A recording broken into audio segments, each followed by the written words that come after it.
Wheelbarrow method together, and let's position it right next to my sales communication strategy. So what happens is somebody comes at you with an objection, and why we call it the wheelbarrow method is that objection is tangible to them. It's real. So we envision them having it in a wheelbarrow. Now we want to nominalize that objection is what we need to do with all the strategies that we taught you.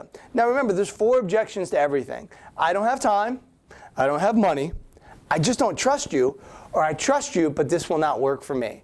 And so with all those, we need to chunk up to the bigger picture, and how do we nominalize their objection? And so we nominalize it with a metaphor. Do you remember the story I told about the copier salesman? We nominalized his objection that he didn't want to do business with me, and he already had somebody he was doing business with. And so I nominalized that objection by telling the copier story. So really a metaphor is a lateral thought. Now, why do you use case studies? Case studies work great for the trust objection, and they work great for this will not work for me. And so you want to tell a case study about all the people that you work with, and specifically if you're one-on-one with somebody, you want to share a case study that is a company or a person that you worked with that is very similar to their current situation. Now the contrast frame you want to use, you want to chunk back up to the problems and goals and contrast the value with the time. You contrast the value with the money that they're going to spend. You know, an easy way to do this is actually just start kind of, if you're going to contrast money, show them all the money you're going to save them, show them all the money that they're going to make. If you're going to contrast time, show how you're going to free up time. And a great way is actually just kind of bringing this straight down, either on a yellow pad or just laying it out for them. The other thing is questions to reframe. Now, one way to chunk back up is really just get back to the problems and goals. What are your 3 biggest goals? What are your 3 biggest problems? If we went out 1 year from now and we were looking back to today, what would need to happen for you to feel 100% happy or successful?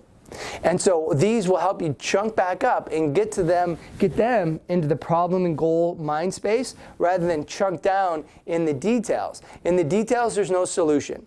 Your product honestly does not matter if you could frame up how you solve their problems and accomplish their goals. If you can solve problems and accomplish your goals, the how doesn't matter. But most people lose sight of the problems and goals and are looking at the how. And so you need to keep them focused in on the problems and the goals. By nominalizing their objections and chunking back up to the problems and goals, you will do exactly that, and you'll be able to fill their wheelbarrow with your value and your presentation. Now, we have a great way to demonstrate value through our presentation format. That's on our e-learning platform. So I encourage you to look at and start identifying, how do I demonstrate value? How do I pitch my product?